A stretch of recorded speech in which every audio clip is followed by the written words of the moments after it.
po ang lahat bilang paggalang sa banal na Espiritu sa katapuhan ng mahal na Apo Conching.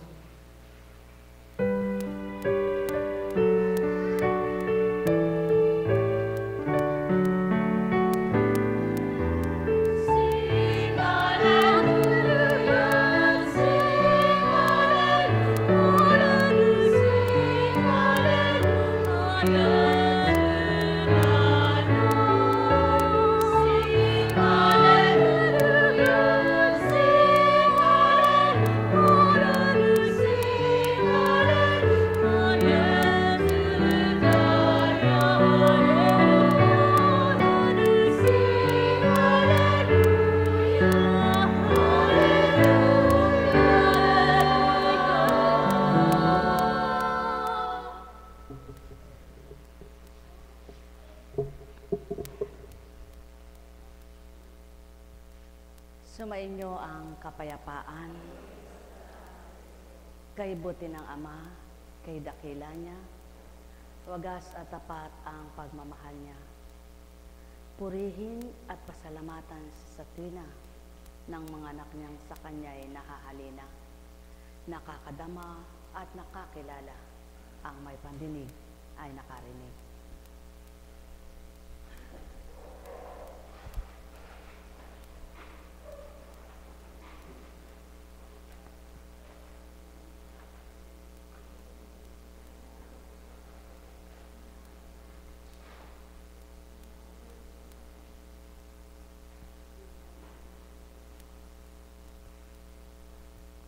Mula sa Roma. Huwag na ninyong paghariin ang kasalanan sa inyong katawang mamamatay upang hindi na kayo maalipin ng masasamang pita nito. Huwag ninyong ipailalim sa kapangyarihan ng kasalanan ng alinmang bahagi ng inyong katawan bilang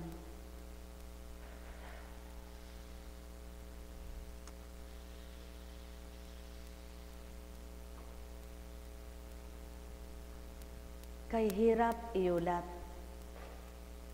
kay hirap ilahad ang tama't marapat, kay hirap tugunin, yaong tuhirang panawagan ng Amang mapagmahal. Subalit ang mga nakadarama, di man sabihin kumikilos sila, sapagkat patutoong ang pandamang yaon ang nagpapaalumpihit sa kanila upang siya'y tugunin. Halina kayo, mga minamahal ko, yaong aking tinuran sa inyo. Pakabulay-bulayin nyo, tantuin nyong totoo. Sino nga ba ang magiging ganap sa mundong ito na ang pahahalagahan niya'y kanyang kaluluwa? Sino nga bang magsusumakit at magsusumikap tumupad? Yamang ang isip at damdamin niya ay hindi naman sa Ama. Subalit sinong hindi tutupad at tutugon sa Kanya kung isip at damdamin ay siyang-siya. Kaya't di ganang mawawaan ang tao sa mundo, yaong mga tinuturan na marapat sa tuwina, ng mga anak niyang totoong sarado sa pangunawa ay wala sila. Kaya't niloloob ng Amang mga buksan ang mga anak niya upang di man magsambit magturan na tuwiran. Sa puso nilang taglay ay siya, kikilos at tutupad ayon sa Kanya. Ang may pandinig ay nakarinig. Mahal na mahal ko kayo.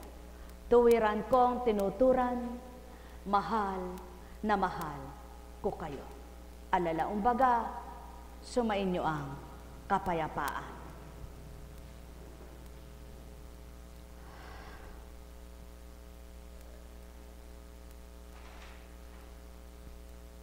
Wala nang kapangyarihan sa Kanya ang kamatayan nang siya'y mamatay. Namatay siya ng minsanan para sa kasalanan. At ang buhay niya ngayon para sa Diyos, kaya dapat ninyong ibilang ang inyong sarili sa patay na kasalanan. Datapwat buhay naman para sa Diyos, sa inyong pakikipag-isa kay Kristo Jesus. Huwag ninyong ipailalim sa kapangyarihan ng kasalanan ang alinmang bahagi ng inyong katawan bilang kasangkapan ng kasamaan. Sa halip, pasakop kayo sa Diyos bilang mga taong namatay at muling binuhay at inandog sa Kanya ang buo ninyong pagkatao. Bilang kasangkapan ng katwiran, sapagkat hindi na dapat maghari sa inyo ang kasalanan. Hiyamang kayo'y wala na sa ilalim ng kautusan, kundi nasa ilalim na kayo ng kagandahang loob ng Diyos. Kung minsan bilang tao, dumarata lang magtanong ka, Panginoon, sa araw-araw na lang baga ganito ang aking gagawin? Kapag dumaranas kang ano man ang gawin mo, parang baliwala pa rin sa kapwa mo tao. Sa bilang pagkatao yaong damdamin at pag-iisip, subalit kapag dumatal ang Espiritu, di mo namamalayan, bakit nga ba nagtatanong ka ng gayon? Samantalang batid mo naman kung sino ang iyong sinukuan at inalayan ang iyong buhay para siya'y iyong tuparin at sa Kanya'y tumupad ka. Ngunit marami nga ang nagaganap sa buhay ng tao na kumisan ay kahirap liripin, wika nga ng Ama.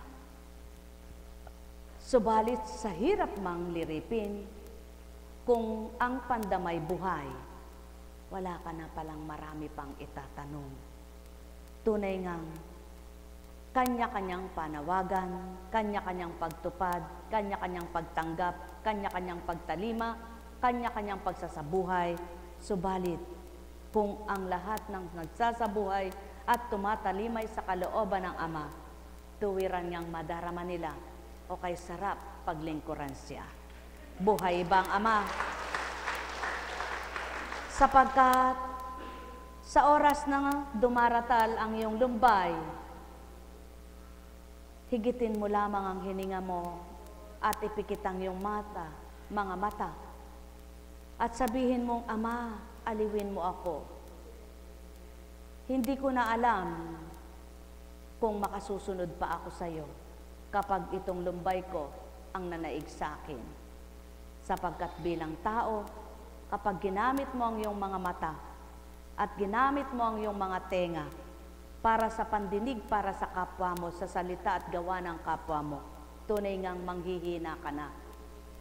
Mawawalan ka ng ganang maglingkod at masasabi mong, ikaw na lang bang magpapakasakit? Ngunit kapag dinatal ng Espiritu sa iyong katauhan, yaong kanyang pangungusap, anak, mapalad kang nagpapakasakit dahil sa aking pag-ibig. Mapalad kang tumutugon at sa akin tumutupad dahil sa aking pakikiisa at pakikibahagi. Kung wala ngang makikiisa at makikibahagi sa gampanin at tungkuling kabanalan, sino ang masasabing sumunod sa akin? At kung sa mga kapwa mo na may wala ring makakapagbago, ano ang napala ng pakikiisa mo sa akin? Kaya't huwag mo nang alintaanin yung mga hindi nakikipagtotoo. Ang hangarin mo na lamang kung papaano ako'y naghahangad na ang mga kumikilala at tumatanggap sa amay makuha kung totoo. Gayon din na ang puso't isip mo, ang hangarin at layunin mo. Gawin ito. Mahirap ipaunawa sa kapwa mo ang lahat ng iyong ginagawa. Mahirap ipatanggap sa kapwa mo ang lahat ng iyong sinasabi. Mahirap ipapaniwala sa kapwa mo na ikay nakikipagtotoo. Mahirap ipapaniwala sa kapwa mo na ikay bago ng tao. Nang isinilang ka sa Espiritu, pinagsumakitan mong gawin at tupdin ang para sa Espiritu. At nagnanasa kang kalimutan at limutin mo na ang para sa laman, ang para sa pagkatao at sanlibutan. Subalit, paano mo nga baga ito maisasabuhay para sa kapwa mo at mapapakita mong totoo ginagawa mo? kapag nasasaktan ka sa gawa nila at nahihirapan ang isip mo dahil sa mga sinasabi nila. Sadyang hindi mo nga mapagtatagumpayan, kaya't ang wika nga ng Ama, nang patayin ko ang laman mo para sa pagkakasala at binuhay ko ang aking espiritu sa iyo para sa mabutit bagong buhay mo, yaon ang patuloy mong damhin at pakaisipin ang aking mga aral ng di ka matangay ng tao. Buhay ba ang Ama? At yaon nga pala ang pawang katotohanan sapagkat dumaratal sa buhay ng tao ang dagok sa buhay. Lalo't higit na napakahirap pakibakahan yung hindi mo namang kasalanan ay ikaw ang napaparusahan. Yung hindi mo ginagawa, ikaw ang napagbibintangan. Yung hindi mo layunin, sa iyo ihahatol, sa iyo bibintang. Yan ang naging Kristo. Yaon ang mga tumalim at sumunod sa Kristo. Kaya't paano maunawaan ang lahat ng taong ginagawa mong kaiba sa ginagawa nila? Maliban niyang tanggapin ka at maunawaan nila ang ginagawa mo dahil gayon din sila at nananais nila gayon sa tulad mo. Kaya mga mahal, hindi ito matutupad at hindi ito magaganap kung hindi mo tutuparin ang mga aral at salita ng Ama na sa iyo'y inaangkop at binibigay. Kaya naman, ang mga nagkikipagbahagi at nakikipagtotoo, pinagsusumakitan nilang mamatay ang damdamin at isipan upang ang mabuhay na tuwiran ang Diyos Amang mahal. Ang may pandinig ay nakarinig. Mahal na mahal ko kayo. Tuwiran kong tinuturan, mahal na mahal ko kayo. Kaya nga't marami ang magsasabi, kilala ko naman ang Diyos. Hindi ako nawawalay sa Diyos. Hindi ako maalis sa Diyos. Ako'y nasa Diyos pa rin. Subalit, hindi naisip at di naiisip. Ano ba ang malaking kaibahan ng ginagawa mo at ginagawa ko kung makapagtatanong ang taong wala nang ginawa, kundi ang bawat araw pagsumikapang tupdin at sumunod sa Ama. Mga mahal, sadyang ang kahirap. Sino nga ang tutupad araw-araw na wala ng puwang ang kaligayahan sa buhay? Sino nga ang tutupad araw-araw at isasantabi ang kaligayahan? Sino nga ang tutupad araw-araw at sasabihin di bali na lamang maghapon akong naglilingkod? Sino nga ang tutupad? Kayo mismo'y may taong kaisipan, kayo mismo'y may damdamit kaloobang tao, kayo mismo'y makatutugon sa aking katanungan. Ang may pandinig ay nakarinig. Sino nga ang tao ang aalisin niya muna ang para sa buhay niya at haharapin ang para sa paglilingkod para sa kapwa niya? Walang makakakayat, hindi kaya ito ng tao. Kaya't ibinigay ng Ama ang Espiritu sa taong tutupad at tatalima upang di na maramdaman ang pagkatao at di na maisip ang bilang tao at pagbubuhay tao, kundi ang pagbubuhay Espiritu at pamumuhay Espiritu. Sa gayon makatatalim at makasusunod at ang susunod sa mga yapak at susunod sa tuwirang Ama, tuwirang mararamdaman din kung ano ang para sa kapwa nila. Alala, umbaga, mga minamahal ko, kay hirap ngang tuparin, sapagkat sa ibabaw ng mundo, kaligayahan ng tao, karangalan ng tao, ang mayaman siyang titingalain ng kapwa-tao at pupurihin, pasasalamatan at pagdadangal sa kayamanan. Subalit, sino nga ang magsasabi at gugusto, payakkat, abakat, alipin ka, yurak-yurakan ang pagkatao mo na bawat araw wala kang ginawa kundi pangkabanalan, subalit di masilayan ng sayo'y hindi tapat na nagmamahal. Kaya nga't kay hirap tuparin, subalit walang mahirap kapag tuwiran yung tinanggap Ama sa inyong buhay. Mahal na mahal ko kayo, tuwiran kong tinuturan, mahal na mahal ko kayo. Ang aking katanungan, kayo rin ang makatutugon niyan. Ang aking binaybay, kayo rin ang makapagninilay. Kung tuwiran nga ang Panginoon ko at Diyos kong tinatawagan nyo'y sa puso nyo'y naririyan, mararamdaman nyo ang katapatan ko at pakikipagtotoong pagbibigkas. Ganang kuntsing nakatauhay walang batid sa tinuran at niluwal, ganang di nyo nasilayan nagawa kong ibigkas na iluwal na idatal, sapagkat siya ng patotoo, hindi man pag-aralan ng taong wikat salita ko, kapag ginustot dinatal ko yaong totoo-totoo, yaon nga ang mawiwika ko't pawang katotohanan, na ang may pandinig ay makaririnig, ang may mata ay magliwanag, sapagkat ang wika nga, iba ang katawan na may laman at buto, sa espiritong walang butot laman, subalit nakikiis at nakikipamayan sa inyo, at ang tuwirang papasukin ng buong katauhan, di mararamdaman ang sakit at dusa kailanman, sapagkat anuman ang pinagdaraanan, may taga-aliw na lubusan. Nekkarameneyahanam, nekkarameneyahanam, nekkarameneyahanam. Sa tao lamang ang pagyurak, sa tao lamang ang pagkapahiya, sa tao lamang ang pang-alipusta, sa tao lamang ang kahatulan. Subalit sa Ama, lahat ng mabuti pawa, kalugod-lugod niyang pinagmamasdan. Yaon ang pawang katotohanan, mga minamahal kong lubusan, sumainyo ang kapayapaan. Nekkarameneyahanam, nekkarameneyahanam, nekkarameneyahanam. Kaya nga, kung papantayin lahat ang pag-iisip at damdamin ng tao, sino nga ang gaganap at tutupad para arugain ang kapwa-tao? Sino nga ang tutupad at gaganap para sabihin, halika gagamutin kita? At sino nga magsasabing, halika lilingapin kita? Subalit nang dahil nga buhay at totoo, Espiritu Santo, ang bawat bahaginan at nakipagtotoo, puso't kaisipan ito'y binabago, upang hindi niya kaya sa bilang tao, makayanan ang Espiritong tinanggap niya at siya'y baguhin totoo sa bilang pagkatao. Yaw na ngang namatay ang katawan lupa nyo, na hindi naman namatay buong buhay nyo, kundi yaong pagkakaugali at pagiging isang tao, at ang nabuhay at binuhay, yaong Espiritu Santo. Sa pagkatao at buong pagkatao, banal na Espiritu.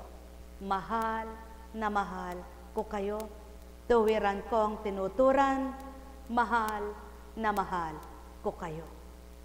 Nekkarameneyahanam, nekkarameneyahanam, nekkarameneyahanam. Buhay ba ang Ama?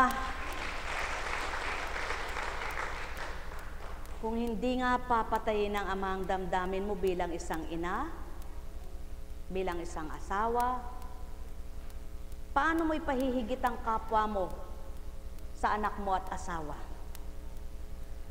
Paano mo masasabing kahit di mo makausap ang anak mo, kahit di mo makausap ang asawa mo, ang kaharap mo'y iba't ibang tao para paglingkuran mo? Kaya nga hindi kaya ng tao, kaya ang Espiritu ng Ama ang pinagnanasahan niyang matanggap ng mga anak niya. Mga minamahal, kayo, ang wika ng Espiritu, itanungin ko. Naghahanap buhay kayo sa maghapon. Sa maghapon yung paghahanap buhay, sino pinaglalaanan nyo? Paglalaan nyo ba sa inyong kapwa-tao ang kikitain nyo?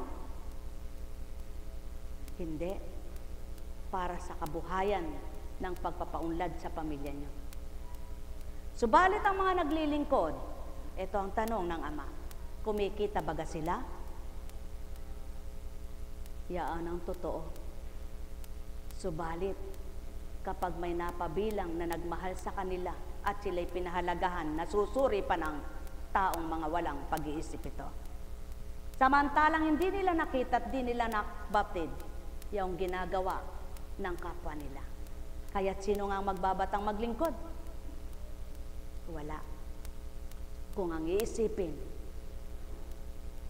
kaysa ako'y pinagtatawanan na binibigyan, di maghanap buhay ako mag-isakot, wala kayo ang paglilingkuran. Di ba gagayon ang magiging katwiran?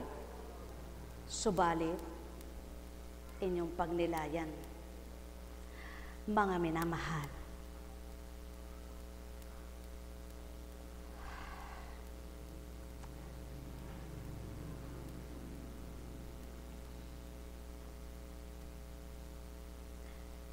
sadyang mabuti ang Ama. Ngunit sa kanyang kabutihan, paano kakamti nito? Ang aliping nakaalam ng kalooban ng kanyang Panginoon, ngunit hindi naghanda ni sumunod sa kalooban nito, ay tatanggap ng mabigat na parusa. Ngunit ang alipin hindi nakakaalam ng kalooban ng kanyang Panginoon at gumawa ng mga bagay na nararapat niyang pagdusahan, ay tatanggap ng magaan na parusa. Ang binigyan ng maraming bagay ay hahanapan ng maraming bagay, at ang pinagkatiwalaan na lalong maraming bagay ay pananagutan sa lalong maraming bagay. Naparito ako upang magdala ng apoy sa lupa at sana'y napagningas nito. Ninyo, may isang bautismo pa na dapat kong tanggapin at nababagabag ako hanggat hindi natutupad ito. Akala ba ninyo'y ako'y pumarito upang magdala ng kapayapaan sa lupa? Sinasabi ko sa inyo, hindi kapayapaan, kundi pagkakabahagi. Mula ngayon, ang 5 katao sa isang sambayan ay magbabahagi. 3 laban sa 2 at 2 laban sa 3. Maglalaban-laban ang ama at anak at ng lalaki at ang ina at ang anak na babae. Sa gayon din ang biyan ng babae at manugang na babae. Ano ngayon sa palagay niyong nagaganap? Di ba nang dahil sa relihiyon? Marami nang nagbabahabahagit, nag-aaway, nagtatalo, mag-ina, mag-asawa, magkakapatid, magkakamag-anak. Pinagtatalunan nila ang iisang Ama at iisang Kristo, na hindi naman nila mapuputol-putol at di nila mapagbabahabahagi kung paano nila kukunin lahat ito. Sapagkat ang isang Ama at isang Kristo ay para sa lahat.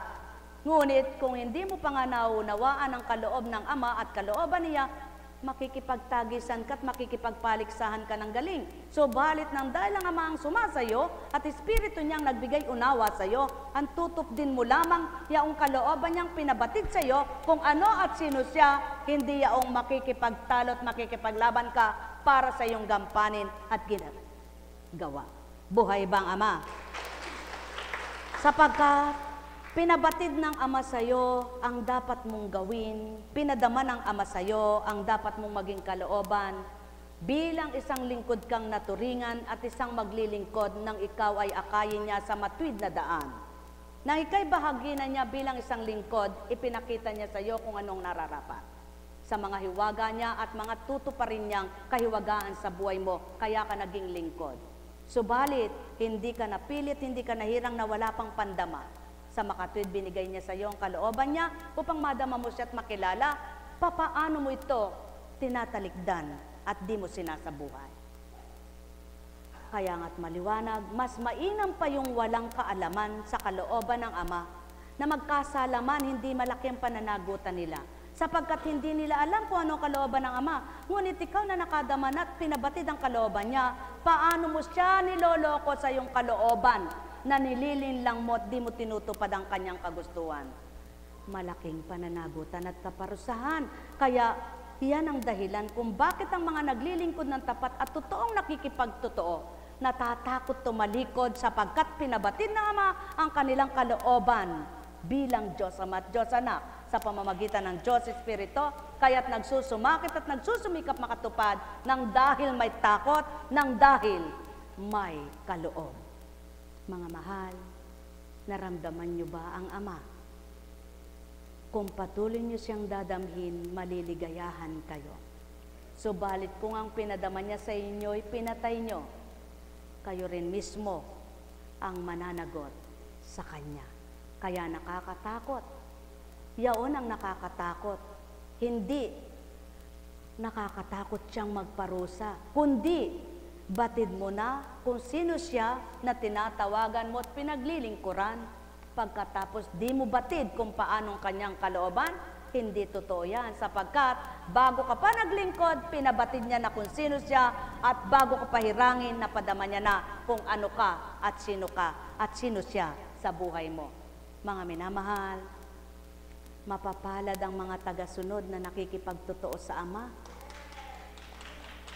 sapagkat nadarama nilang tuwiran niya ang kalooban niya. At lalo't higit na mapalad yung tapat na naglilingkod sapagkat ang kalooban nila, ang pinananaig ay Ama, hindi kanila. Mga mahal, lingkod at di lingkod, ang nakadama sa Ama'y magsaloob, subalit yung di pa nakakadama, magsumakit damhin siya ng mapatotohanang buhay na buhay siya. Mahal na mahal ko kayo, tuwiran ko ang tinuturan, mahal na mahal ko kayo. Nekkaramaneyahanam, nekkaramaneyahanam, nekkaramaneyahanam. Buhay ba ang Diyos? Sa buhay ng tao, kapag sinabing lingkod ka, ang tao'y wala nang inalam kundi suriin ang pagiging lingkod mo. Ngunit hindi naman nila nakikita kung anong mga gawa ng mga sumusuring ito. Na hindi nila namamalaya ng mga naglilingkod, ang dami nilang sinasaalang-alang. Na sa dating buhay nila ay di na nila magawa kung ano yung unang ginagawa nila.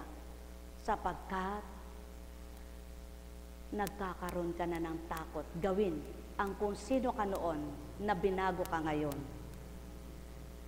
Pangunahing wika sa English ang nag-a-adjust ay pamilya.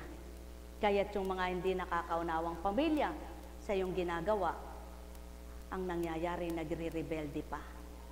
Sapagkat sasabihin nila, bah, hindi naman kami ang naglilingkod. Ikaw, ba't pati kami kasama sa pagsasakripisyo mo? Sasabihin ng iba. At sa iba naman, paano ka maglilingkod? Pinaglilingkuran mo ibang tao, pamilya mo, hindi mo pinaglilingkuran. Ano ba iyan? Di ba dapat unahin mo ang paglingkuran ng mga anak mo muna at asawa? Sapagkat sinabi ng Panginoon, mahalin mo ang anak mo at asawa. Oo nga naman, katwirang tao'y gayon. Subalit ang wika ng Ama, magiging mapagmahal ka ng higit pa nang ikay maging bahagi sa akin, anak ko, sapagkat nang buhayin ko ang puso mo para sa akin at sa kapwa mo, may paparti mo ang kapwa mo, higit ako at ang pamilya mo. Buhay ba ang Ama? Subalit paano nga yun maunawaan? Lalo't higit nga kung wala pang pangunawa ang iba. Ka, bago ko paglingkuran ng ibang tao, yung mga anak ko muna. Bago ko paglingkuran ng asawa ko at mga anak, sarili ko muna. Sa tao namang asal dalaga, asal binata. Sapagkat hindi pa sawa sa pagkadalaga at hindi pa sawa sa pagkabinata. Sa totoo namang mga anak ng Ama na ang pagkilala nila sa kanila bilang isang pamilya na sinusurrender nila, tinatapos nilang lahat para sa kanilang buhay. Subalit ilan nga, sakripisyo na naman yan, pakikipagsakripisyo na naman. Kaya kung paano mo haharapin ang pagiging isang may asawa ka, iwanan mo na yung pagkabinata mo, iwanan mo na yung pagkadalaga mo, haharapin mo ngayon ang pamilya mo, haharapin mo ng buhay mo bilang may pamilya. Paano naman ang humaharap bilang isang lingkod? Kaya mong harapin ang pagiging isang mahal na may bahay, isang nagmamahal ng anak, isang nagmamahal sa mga apo, isang nagmamahal sa mga manugang, isang nagmamahal sa mga naging biyanan. Paano mo ngayon ipaparti ang pagmamahal sa mga yon kapwang di kaano-ano man lang? Mga mahal, hindi kayang gawin yan ng tao. Kaya't halina kayo, damhin ninyo at tanggapin ng Espiritu Santo, ang wika ngayang mahirap sa inyo, magagawang ibigay na magaang tutup din nyo. Kaya kayo mismo may sentido komon, magnilay magbulay. Sino ang taong tutupad araw-araw? Sino ang gugustong araw-arawin kahit sa hirap at ginhawa, tatalikdan ang iiwanan para sa gayon, paglingkuran ang di kaano-ano man lang. Ang may pandinig ay nakarinig. Mahal na mahal ko kayo, tuwiran ko ang tinuturan, mahal na mahal ko kayo. Yaon ang patutoo, Tinalikda ng Kristo ang kaharian at nagpakaaba upang harapin ang kaligtasan at pagliligtas, na di alintana ang kaabahan at pagkapayak. Isinulong, tinupad ang para sa kaligtasan ng lahat. At walang makagaganap niyan bilang tao, kaya't ibinigay ang Espiritu Santo upang tupdin at gawin ang para sa Ama, nakalulugod sa Kanya, ang ipagbigay alam mo kung sino siya at ano siya, mahalin ang kapwa mo, ibigin na totoo, at ibahagi mo sa buhay mo bilang anak, pare-parehas, kapwa kayo. Nekkarameneyahana, nekkarameneyahana, nekkarameneyahana. Buhay ba ang Ama? Buhay ba ang Diyos? Minsan nagtanong ako kay Cecil, Cecil, ilang taon na tayong naglilingkod? Mula nung maglingkod tayo, nung unang maglingkod tayo hanggang pati linggo meron tayo. Nabagot ka ba? Hindi po. Bakit nga ganun, ano? Ba't di tayo naiinip, ano? Pero yung tao naiinip sa amin. Naiinis sa amin. Ikaw, mother, nabagot ka ba? Iiwanan mo yung mga baboy mo, pupunta ka rito. Hindi mo alam kung kumain at pinasuso. Pero, ito'y nagagawa alang-alang sa Kristo't Ama. Kapag pinagmamasdan mo yung mga anak mo at mga apo mo na hindi mo man lang nakakausap, sa dami mong kausap na tao, pag nagbilang tao ka, baka sabihin mo, bakit ba yung mga tao na rin lagi kong kausap ng mga anak ko at apo ko hindi ko na nakakausap? Mahirap talaga. Sadyang kahirap. Ngunit alam niyo baga, mga minamahal ko, kapag naganap sa buhay ninyo at sa inyo nadadama, ang nadadama namin, masasabi nyo, kay sarap sa piling ng Espiritu Santo. At the end, maligaya, masaya pa rin kayo. Buhay ba ang Diyos? Buhay ba ang Diyos? Kaya, kung hindi ka nga nasisiyahan, kung hindi ka nagagalak, hindi ka natutupad.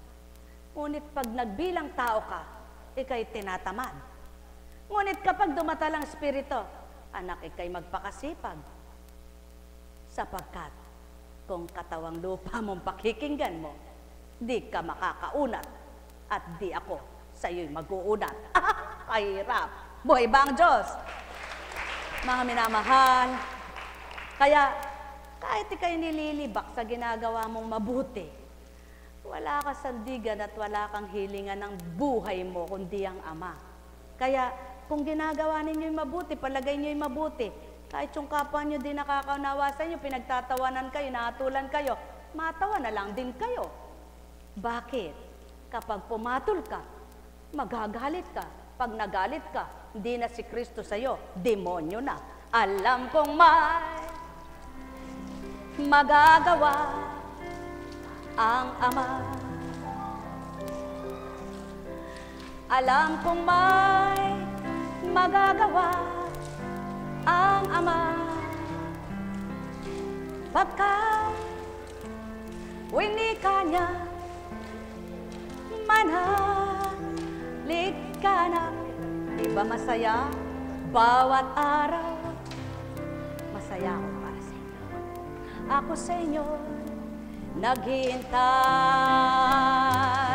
Alam kong di ringgin kayo ng Ama. Alam kong di ringgin kayo ng Ama. Pagka winika niya, manahalik ka na.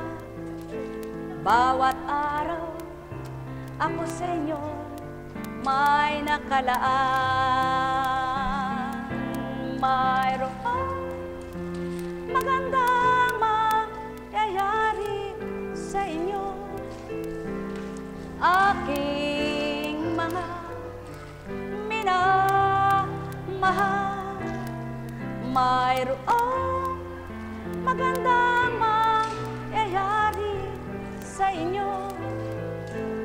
manalig, umangkin at tanggapin.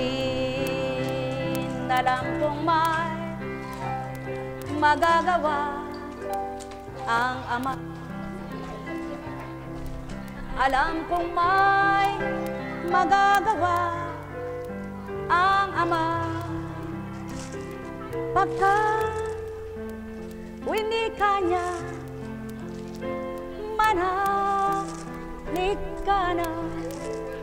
Bawat araw ako sa inyo may nakalaan. Mayroong magandang mangyayari sa inyo, aking mga minamahal. Mayroong magandang mangyayari sa inyo, manalig, umangkin at tanggapin. Sadyang ang napakabilis umaliw ng Ama. Sadyang ang napakalakas ng kapangyarihan niya. Kapag anak kanyang ginagamit na instrumento para sa kapwa mo, kapag ika'y nanghihina na at parang ayaw mo na, doon naman niya binibigay yung himala at hiwaga para sa kapwa mo. Paano mo siya susukuan at iiwanan? Paano mo siya tatalikdan? Hindi ka ba nahihiya sa kanya at natatakot? Kapag tinanong kang anak, kundi baga ako at ika'y ginamit, mapapagaling ba ito ng iyong pagkatao? Yaon ang patotoo kong ako'y ako sa'yo. Ano't manlulumok at magmamasid ka sa kapwa mo, pakinggan mo ako at huwag ang kahit na sino, upang ang lahat na makikinabang ay gantimpala ko rin sa'yo. Kung dumaranas ka man ngayon ng pagdurusa, tiimbagang lunukin mo ito, sapagkat hindi buong buhay mo ay gayon na lamang. Sapagkat sino ang nagsabing nagdusa ako dahil sa paglilingkod, kundi dumanas ng ganito? At nang maranasan niya ang pagdurusa dahil sa paglilingkod sama, at naging tapat at totoo nang ibigay na ng Amang kalayaan, pinagsigaw at nagsumigaw siya, Diyos ko, tama ko! Kundi ako nakatalima, di ko nasabing totoo ka pala. Nais mo pa bang magsisi sa bandang huli? At nais mo bang hindi makilala siya? Kung gayon pala at nagpapakilala siya, hindi mo kayang gumawang mag-isa. Hindi mo kayang maglingkod kung ikaw lamang bilang tao sa kabanal at pakikipagtotoo. Kaya yaon ang patutong banal na espiritong nasa iyo. Pagwikaan ka mang demonyo, ba't makikinig ka? Pagsalitaan ka mang di ka totoo, bakit pakikinggan mo? Sapagkat ikaw lamang nakakabatid, nakakakilala sa mismong sarili mo. At ikaw nakatatanto kung sino ang tinanggap mo. Kaya magnilay at magbulay ka tao, nang patuloy mong masabi, Diyos ko, paglilingkuran kita. Alam kong may magagawa ang Ama. Alam kong may magagawa. Paano ang mga abat wala anak? Na kundi sa kaloob ko at pagkakaloob ko ay makakamta nila ang kagalingan. Ang mga palalong may kayabangan at kayamanan, sinasabi nilang hindi totoo. Ngunit paano yung naniniwala na ako ang magpapagaling sa kanila na wala man sa lapig kikilos ako? Yaon ang kahabagan mo, anak ko. Doon ka makinig at huwag sa kanino mang tao. Sapagkat kung sila pakikinggan mo, tao pinakinggan mo, di ako. Ganyan umaliw ang Espiritu Santo. Kapag nalilibang ka na bilang tao at nagugupo ka sa gawa ng kapwa mo, doon niya sasabihin, anak, gumising ka. Sa ilang taon mo na ba akong pinaglilingkuran at kay dami ng pinasilay? Ngayon ka pa ba manghihina at manglolo mo? Hindi akong nauna sa iyo pagkataong tinanggap mo. Yaw na ngang winiwika kung kapag namatay ng katawan nyo at sumibol Espiritu na naiga Espiritu Santo, mabubuhay ang pag-asa at ligaya nyo tao. Sapagkat walang gumagawa ng himala at hiwaga. Walang nagpapagaling na sa salita lamang. Walang makapagpapagaling na tubig lamang at anumang bagay na nilagok na wala namang gamot na tinatawag. Sinong gagawa niyan? Kaya tiyaw ng patotoo, buhay ang di nyo nakikita. Totoo ang di nyo nakita. Sa hindi nakinabang, di na makakadama. Ngunit paano yung mga nakikinabang na totoo? Sila mismo, anak ko, ang magsasabit magmamahal sa'yo. Kaya silang hintayin mo at kumilos ako. Kaya tuwirang maging patatagin ko pang lahat ang dapat mong gawin. Doon akong buhay na patotoo, na di pagkatao mo lamang ang kumilos kundi ako, at hindi ikaw bilang tao, kundi ako bilang espiritu. Ang may pandinig ay nakarinig, kaya't may mga nagtitibay at nagpapakatibay na tao. Dahil hindi sila mismong nangungusap sa sarili nila. Dahil hindi sila ang nakikinig lamang sa tao, sapagkat nakikinig sa kanila ang kasakasama nila at mismo sila rin ang nagpapabigay. Para sabihin, anak, iturado mo ang tenga mo sa di marapat pakinggan mo. Ngunit ibukas mo ang diwa mo sa mga aral at salita ko. Anak, ipikit mo ang iyong mga mata sa di nararapat masdan mo upang pagiyat sa tuwinang makita mo'y gawa ko.